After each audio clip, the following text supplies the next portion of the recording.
Alright, so let's have a look at the screw materials. As always, I'm going to isolate one of the screws and center my camera around it.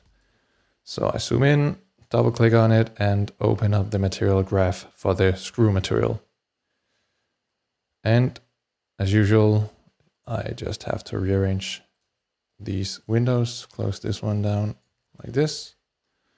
All right, so for the screw material, I want to show you how to layer two different materials. Let's say we want to have this screw with a base metal material and then a painted material on top of that. So first of all, I'm going to change this material type to metal. I'm going to change the color to some grays, just with a hint of yellow still. And then I'm going to add just a bit of roughness. So this is our base material. And on top of that, we're going to put a paint material. And to do that, I right click in the graph, go to materials and select paint. Then I take the output of the paint and drag into this plus sign. And this paint material will get applied as a label on the metal material, because that's the only way that materials can be layered. So I double click on the paint material, change the color to black, and add a hint of roughness as well. And that's it for the paint material. And now we're just going to create an opacity map to mask out parts of the paint material so we can see the metal beneath it. To do that, I'm going to right click and go to textures and use the texture called curvature. And what this does is it detects where the model has some curvatures and applies colors to it. So if we show the color information of this part, we see first of all that we have some smoothing problems, but it shouldn't be too big of a problem with this screw, because it's going to be so small compared to the entire part. So let's see what we have here. If we increase this cutoff number, we can see that I want to see the metal through where we have these blue parts. So the blue is what we want to see. So I make that black.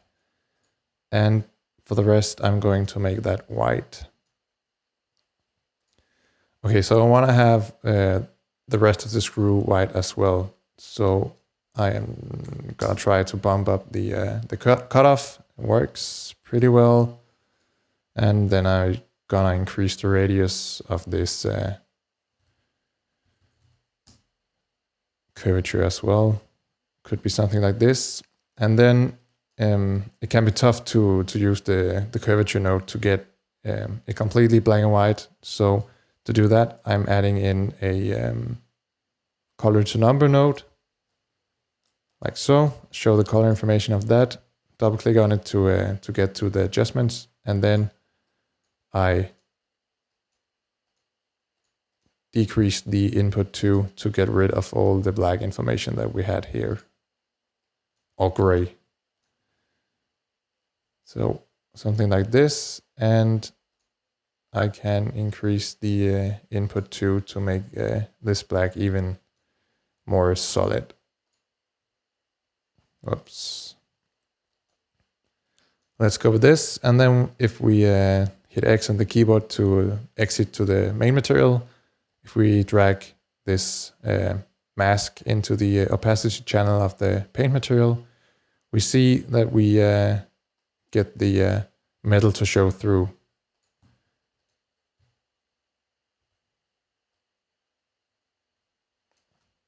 Cool. So this is a quite clean mask. So to rough it up a bit, I'm going to add in a utility node, the color composite, where I drag this mask into the source and then the color composite into the opacity. So this gives us the same, but what we can do here is to add in a bitmap image to the source alpha to mask out different parts of this curvature map. So I hit M on the keyboard to get up my library. I go to textures, and again, I'm going to use this metal texture as the mask. So you can find it in the color maps folder, or you can just search for it here. Drag it over to the graph and apply it to the source alpha.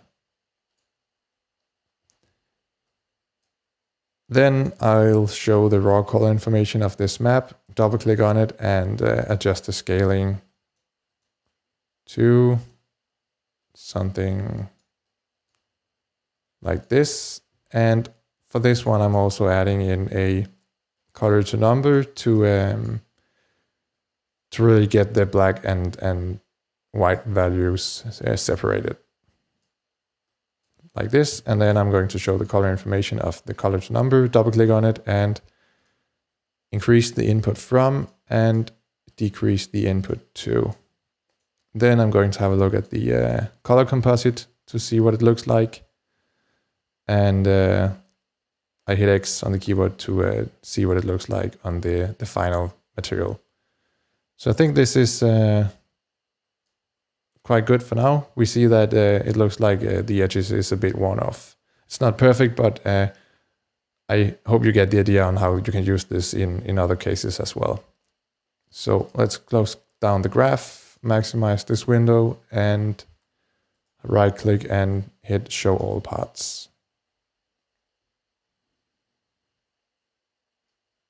And we can also see that if we select one of the other screws, center the camera around it and zoom into it, that the same kind of effect is applied here.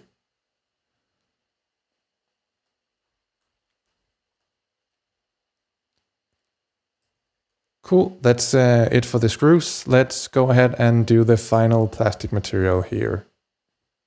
Okay, so I just discovered that I forgot to change something about the curvature node for the material here on the screws. So if we isolate it again and center in on it, you might notice that when you zoomed out. Okay, if we have a look at the curvature map, then when you zoom out, it seems like the black parts are disappearing and appearing again when you zoom in. We want to have that constant. That is done by double click on the curvature map, going to the adaptive radius and uncheck that. That would give us a consistent radius no matter how far or how close we are to the object. This also means that we have to adjust the radius, and a number around 0.01 should give us something like we had before.